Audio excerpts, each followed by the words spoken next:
Statistics 3, type 1, 95% confidence interval for population proportion. Okay, so here we have to set up our 95% confidence interval for a population proportion, and we're told that in March the company carries out a survey among 625 of its customers. The company advertises that 60% of their customers were satisfied with their download speeds.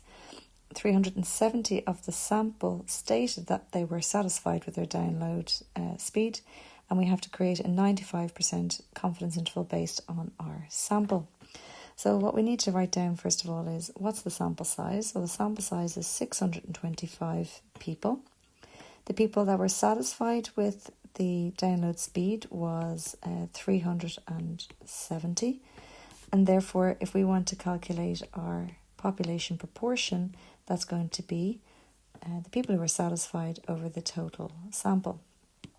So therefore our population proportion of our sample is 370 over 625, and we can keep that as a fraction, simplify it, and of course if it simplifies to a very nice decimal, which it does in this case, we can just use that, which is 0.592, rather than a recurring or a really long decimal. If it was a really long decimal, then I would keep it in fraction form. So to set up our 95% confidence interval for population proportion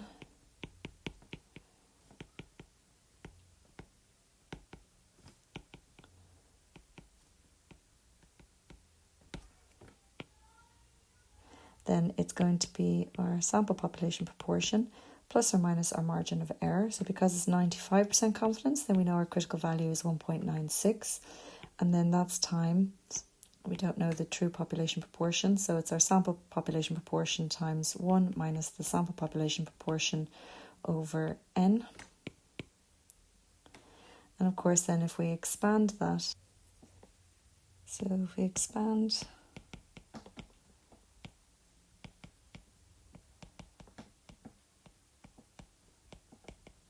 our true population proportion should lie somewhere between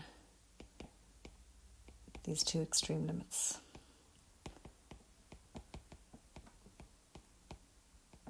Okay, so again, not in your maths tables, so we need to know it off by heart. The only thing that is in the maths tables is our calculating the standard error of the population proportion. So if we sub that in, so this little bit here is page 34.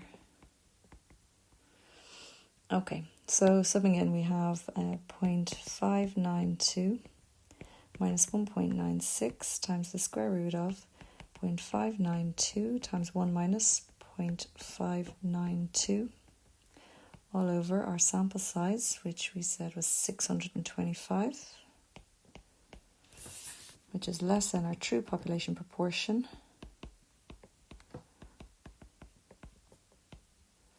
And then 0.592 times 1 minus 0.592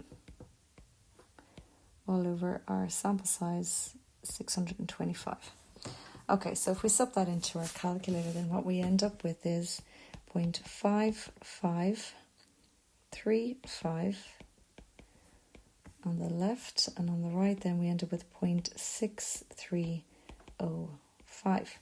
So of course we could write that as a percentage, because if we go to the question, it's saying the company is advertising that 60% are satisfied. So would you reckon that is true? Are they making a false statement, or are they making a true statement? Well, it's easier if we write it as a percentage, because then we can clearly see that this interval is representing the customers satisfied. So the true population proportion should lie somewhere between 55% of their customers and 63% of their customers. And they're saying that 60% of their customers are satisfied. So therefore, we would state that we would fail to reject Skygo's claim. Okay, we can never say that we accept it, that they are making a true statement, because we're only 95% confidence here.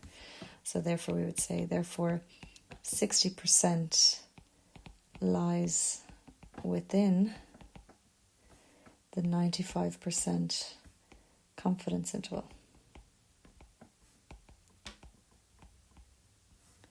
And of course, we're not doing hypothesis testing today, but this is kind of where we're building up to these kind of statements and testing if they're not necessarily true or false, but can we fail to accept or fail to reject some sort of a claim.